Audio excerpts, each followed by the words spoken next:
welcome back to my YouTube channel Reasons and Logics. Here I'm back with lecture number 5 on units and measurements, and in this lecture we are going to study about significant figures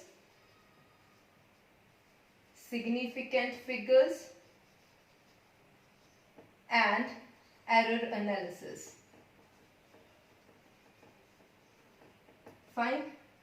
Firstly, we'll completely understand what do we mean by significant figures, how we can find the significant figures in any digit, in any measurement, in any number, and then finally we'll learn how to round off a figure, and then we'll move towards error analysis.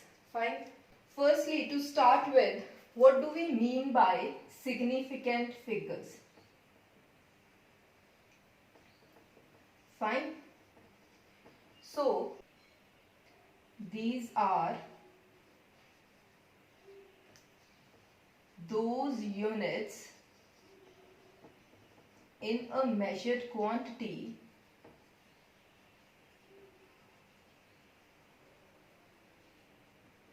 about which we have confidence in our measurement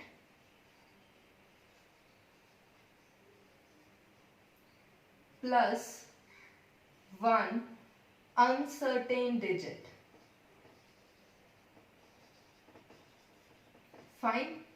For example, 1.62 second. Now, it has two completely reliable digits, that is 1 and 6, and 2 is one uncertain digit. Fine. So if this is like 1.623 second, so it has 3 reliable digits and 1 uncertain digit. So from these two we can very easily say that more the significant figures, more the number of significant figures, more is the precision. Fine. Okay.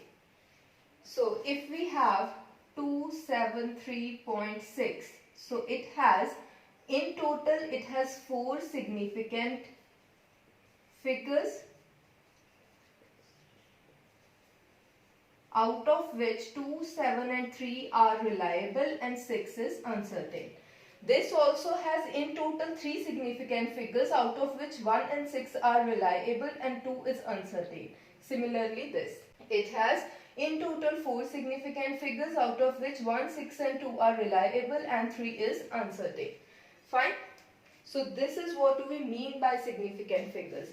Now we have certain number of rules which we follow while finding significant figures in any given figure. Fine. Okay, let's start with that. So our next topic is rules for determining the significant figures.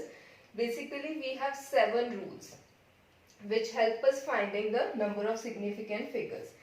Number 1 is all non-zero digits. All non-zero digits are significant. So, if we are given a figure like say 13.756, it will have 1, 2, 3, 4, 5 significant figures. Fine. This is rule number 1. 2.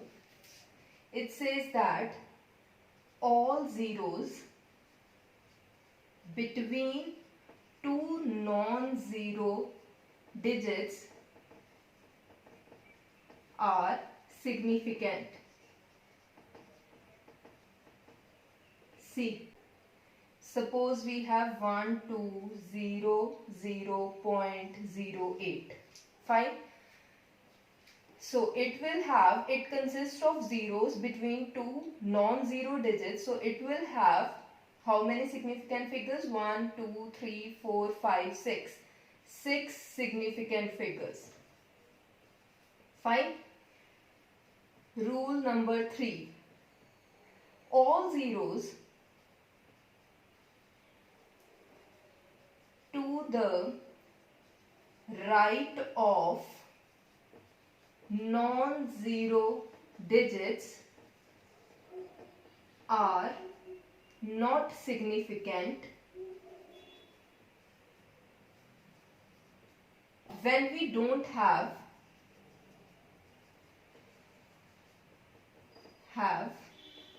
a decimal point, or we can say that we have an understandable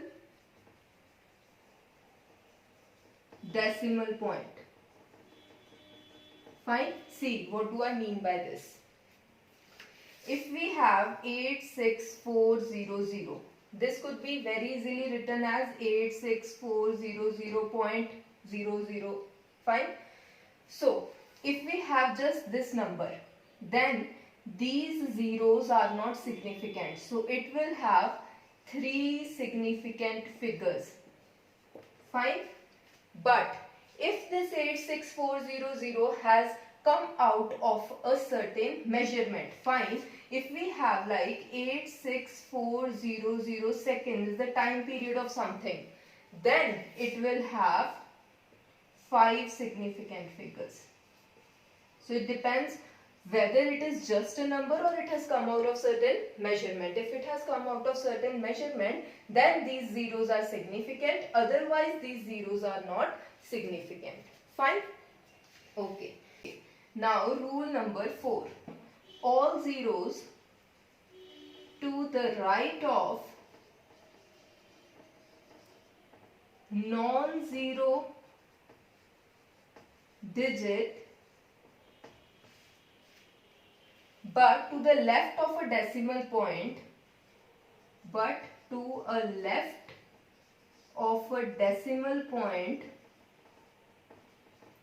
are significant. Fine. See, if we have a digit like 648,700 point, this decimal is given to us. In the previous case, we didn't have the decimal. We assumed that there could be a decimal like this, but we were not given a decimal. That was a complete number. But here, if we have a decimal here, then these zeros are significant. No matter it is a number or it has come out of a measurement, but then this will have 6 significant figures. I think the difference between third and fourth point is very much clear. Now, the fifth rule. Fifth rule is all zeros to the right of decimal point are significant. Fine. All zeros to the right of decimal point are significant. For example, 161.0 will have 4 significant figures. 161.00, it will have 5 significant figures. All the zeros to the right of decimal point are significant. Fine. All the zeros to the right of decimal point but left to the non-zero digit are not significant.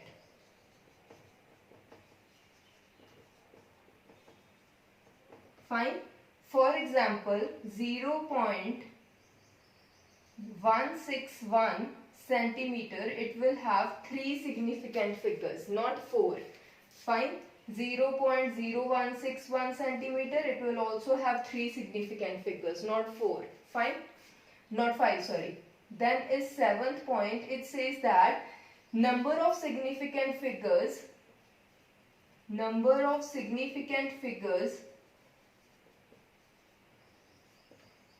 does not depend upon choice of the system. Choice of system of units. Fine. For example, 0.6161 centimeter and 0.161 meter both will have three significant figures. Fine. It does not mean that if we change the system of units, our significant figures will also change. Fine. So these are the 7 rules. Using them, we can find significant figures in any given question. Fine. Okay. Next topic is rules for rounding off measurement. Okay. So it also has certain number of rules. Number 1 is, if the digit to be dropped is less than 5, then the preceding digit remains unchanged. Fine. Example, if we have like 1.643 and we are asked to reduce this measurement up to the 3 significant figures or 2 places after the decimal. Now this is the digit which is to be dropped. Now since this 3 is less than 5, so after rounding off we will get this as 1.64. Fine. Rule number 2. If digit to be dropped is greater than 5, then preceding digit increases by 1. For example, if we have 1.647, then and we are asked to reduce this up to 3 significant figures, then after reducing it and after rounding it off, this number will become 1.65 because this 7 is greater than 5 and this is to be dropped. Since it is greater than 5, so its preceding digit, that is 4, will increase by 1, that is 4 plus 1, 5. Fine. Next, what if the digit to be dropped is 5? Now it will have 3 cases. If digit to be dropped is 5. Fine. Case number 1. Case number 1 says that if digit dropped is 5 and it is followed by non-zero digits. Fine.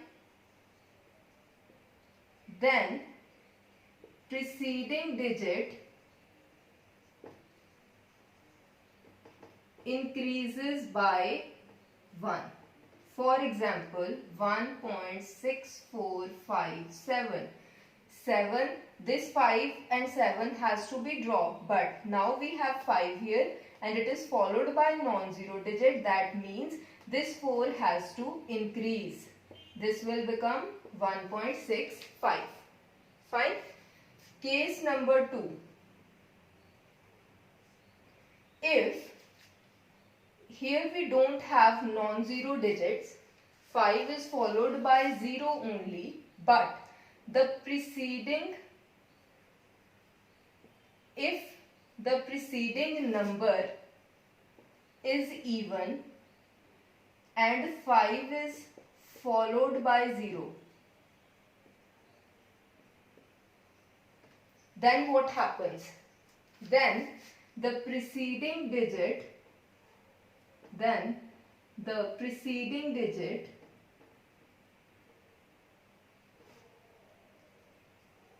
remains unchanged. Fine. For example, if we have 1.65 only and we have to reduce it to two significant figures, now the number preceding the 5 is even and we have to drop 5, so this will simply remain 1.6 after rounding off. Fine. Case number 3, everything is same. 5 is followed by 0, but the preceding number is odd. Preceding number is odd. Then what happens? It increases by 1. Fine. So if we have 1.35, this will simply become 1.4. Fine. So these were the rules for rounding off the measurement. If you will follow these rules, you can do any sort of numerical regarding the rounding off measurements. Okay. So next we are going to study about accuracy and precision and what is the basic difference between accuracy and precision. So firstly, what do we mean by accuracy? So it refers to the closeness of measured value with the true value. Fine. So this refers to how much our measured value is close to the true value. Fine. Next is precision. It refers to the closeness of all measured values with each other, no matter what the true value is. So this is what is called precision. Fine. Now we can understand it with the help of an example. Say this is a ball. This is the true value of the ball.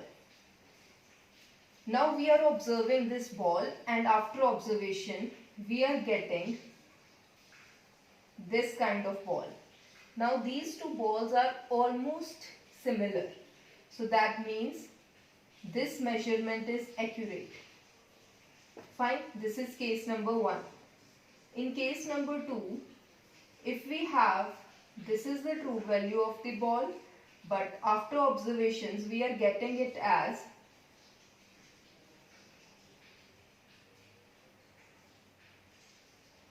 these kinds of observations are seen. So these balls are very close to each other but not to the true value. So this measurement is precise measurement but not accurate. Fine. Now case 3. This is the true value of the ball and when we are observing it again and again we are observing that these kinds of balls are observed. Now these balls are close to the true value. So this is, and moreover they are close to each other. So this observation is both accurate as well as precise. Fine. So this is the basic difference between accuracy and precision. Okay. Next we are going to study about error. Error in a measurement. Error in a measurement could be due to flaw in an instrument. It could be due to a weather change or temperature, because some experiments are meant to be performed at particular temperature and particular weather. So there could be an error if our conditions does not match with the standard conditions of experiment. The error could be due to our mistake. It could be a mechanical error. It could be anything, but we can have error in a measurement. How we can determine that particular error? Fine, we have got to know what is accurate value, what is precise value, but if we are not getting equal to true value, what is the flaw? That flaw is the error. And now we need to know a formula to determine what is the magnitude of that particular error that we are making in our experiment, in our measurement. So the formula to calculate error is the error is basically the difference between true value and measured value. Fine. So error is nothing but true value minus measured value. Similarly, we can find the formulae for determining various types of errors. Like, firstly, let us find the formula if in a question we are asked to find absolute error. So what is an absolute error? How can we determine it? So this is nothing but the magnitude of difference, you can write like this, difference of magnitude of true value and each measured value. Fine? See, now when we perform an experiment, we take large number of readings and then we take its mean. And that mean, let it be represented as A bar, is almost near to the true value. Fine? So we can take it as the true value for the measurement of an absolute error. And suppose we have done the measurements, we have taken the readings like A1, we are first reading A2, A3 up to so on. Then according to the definition, absolute error in the first measurement is A bar minus A1. Fine. So this is the magnitude of the difference basically. Fine. So if it is negative, we can ultimately it is a positive only. We have to take only magnitude. A bar minus A2 is the absolute error for the second measurement. Fine. So this is how we can find the absolute error in each measurement. Now, next is the mean, or we call it as the final absolute error. So this is nothing but, this is the arithmetic mean of all absolute errors. Mean of all absolute errors is the mean or final absolute error, and it is represented as this. And this is also the magnitude of the mean of all the absolute errors, and it is represented as delta A1, A2 up to so on An upon n, where n is the total number of times we have taken the readings. Fine. Now see, what does this mean? This simply means that our true value is equal to A bar plus minus of delta A bar. That is the mean value, which is almost near to the true value, plus minus our mean or final absolute error. Fine. That means our true value lies between A bar minus delta A bar and A bar plus delta A bar. Fine. So this is how we can determine our true value with the help of final absolute error. Okay. Next is, how can we find relative error? Fine. So relative error is nothing but the ratio of mean absolute error, mean or final absolute error, and the true value. So this is nothing but delta A bar upon A bar. Fine. So this is the relative error. Next is the percentage error. Percentage error is nothing but The representation of relative error in terms of percentage. Fine. So percentage error is nothing but delta A bar upon A bar into 100%. Fine. So this is percentage error. This is how we can determine various types of errors depending upon what is asked in the question.